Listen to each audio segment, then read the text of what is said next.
Hello and welcome to SmorgasBorgnine's first impressions of Binary Domain on the PC. Binary Domain is a third-person shooter with cover mechanics that are very similar to Gears of War.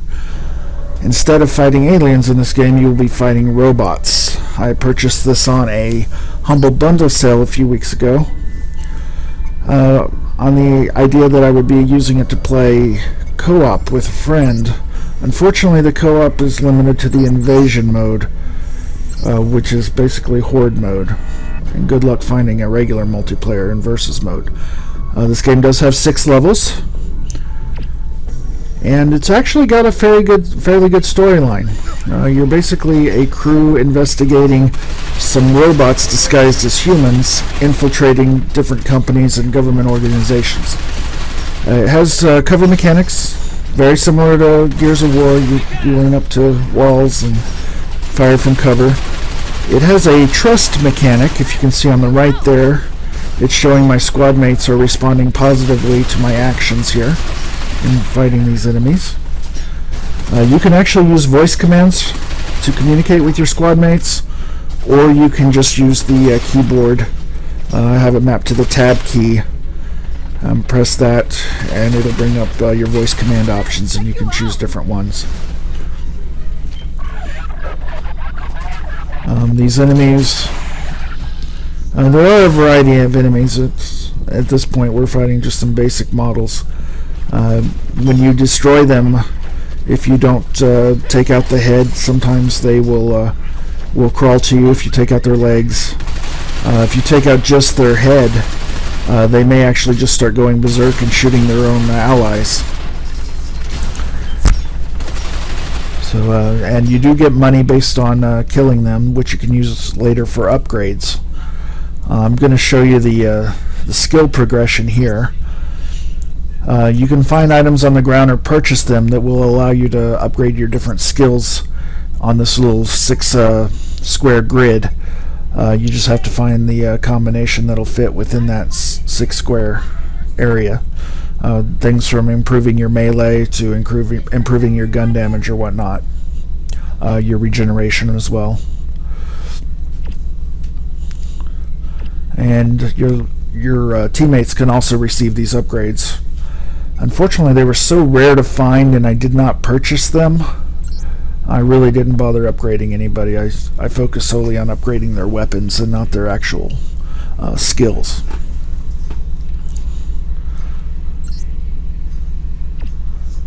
As you can see, Faye did not get upgraded very much at all.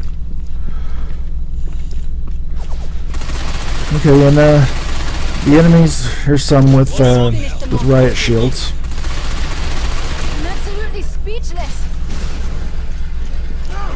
And you will get very tired of her saying, "I'm absolutely speechless." You really wish she was speechless. Sometimes your squad mates do guide you in the right direction, but a lot of times it's just annoying. Dan's gun, his default gun, is actually pretty powerful because it has an EMP burst you can use. I'll show that later in the video. You can pick up other weapons. You can carry a primary, a secondary, and a pistol, as well as different types of grenades, be it EMP, frag grenades, or even sticky grenades. This way.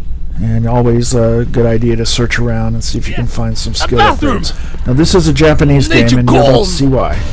Well, this isn't the time or place, so just deal with it. Easy for you to say. You're not the one about to shit your pants.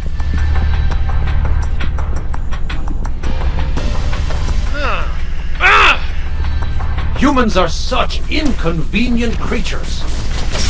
Occupied? What's all that noise out there? We have company! The enemy? Why now? Shindo, will you hurry up and give us a hand? Give me a minute, will you? Almost done! Hurry up! Oh yes, now you have to cover this guy while he takes a dump. Lovely.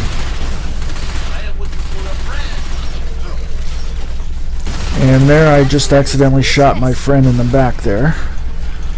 Again, his trust level went down. I didn't try to play this through a second time yet, so I do not know if taking those trust levels down too low will affect the end or change anything materially. For the most part, it was pretty easy to keep him on a positive level. Hey, that's my line. I'm glad he got to drop the deuce while we had to cover his butt. Get the lid out. So, restrooms are a place for humans to rejuvenate themselves. C'est magnifique. Let's head through here. Yes, and this robot is French. Not alone. Careful. A robot ally here.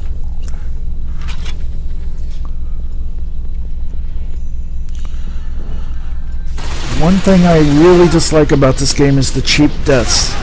These ninja robots are pretty tough, and they can incapacitate you pretty easily.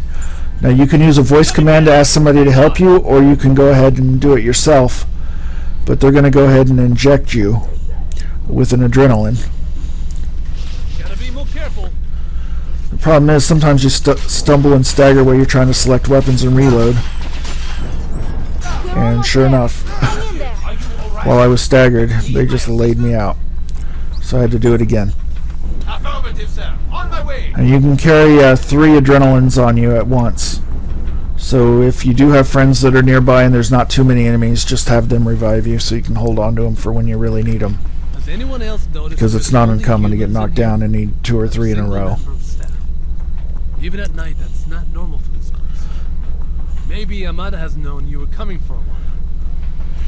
And your voice commands are fairly repetitive. The options are usually If that's the case, yes, no problem, or how much a they anticipate. expletive. They could be watching us right now and having a good laugh over it. After all, they're a hilarious bunch. Behind closed doors, they funnel millions into the Ministry of Homeland Affairs. And in return, Okay, and here I'm going to go ahead and use an upgrade station. You can buy other items, or you can just go into upgrade and upgrade their existing equipment. Now mine's all maxed out for Dan. So we go to Faye, we got her maxed out on everything. So Kane, increase rounds, firepower, range, accuracy, or rate of fire. He uses an auto pistol. Faye uses a sniper rifle. There are 3 other squad members that are not in this video that you can use. At certain points you'll be given the option to choose which squad members accompany you on missions or whatnot. There are multiple larger enemy boss battles. As soon as this stops fast forwarding, we'll get to one.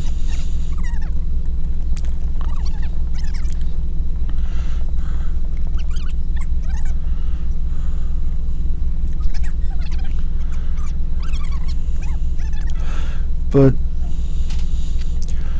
pretty standard boss battle here.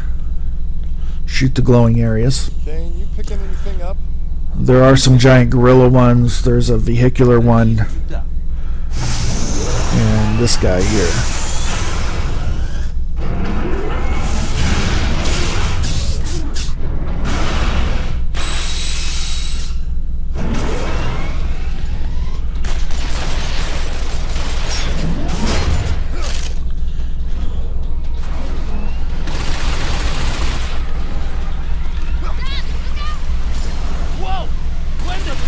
Basically on this one you're going to take out his vision, and then he's going to start trying to use auditory clues on you, and you have to shoot the alarms to cause him to go attack them.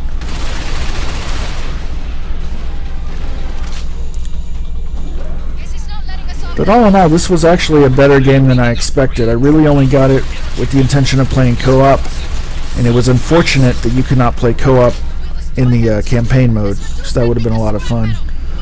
The Horde mode was really very dull.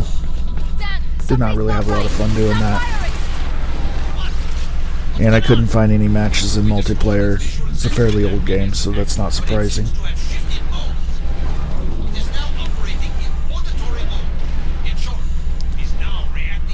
So now we've got him down to auditory mode, so we've got to shoot the alarms on the side of the wall. how the hell are we supposed to attack it? Yes, we did it! It's not over yet. There's still 2 drive Throwing some systems to sticky go. grenades at him. Look, there's an alarm there. Maybe we could use it to our advantage. Smart assassin. I like them.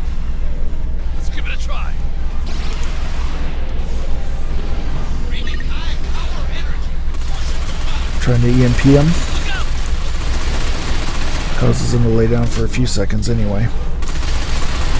Okay, only one drive system left. Destroy that one and the bastard. That's a little counter below my weapon bar that says ×0 right now. Those are the EMPs that you can use. I believe those max out at 3. Yes, you did it.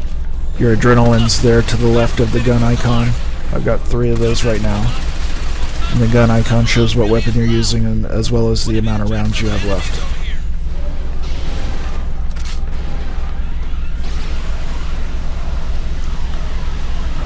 And the final verdict on this, I'm going to say it's worth playing for single player, but the co-op is limited to the Horde mode, so don't get it expecting to get a lot out of co-op.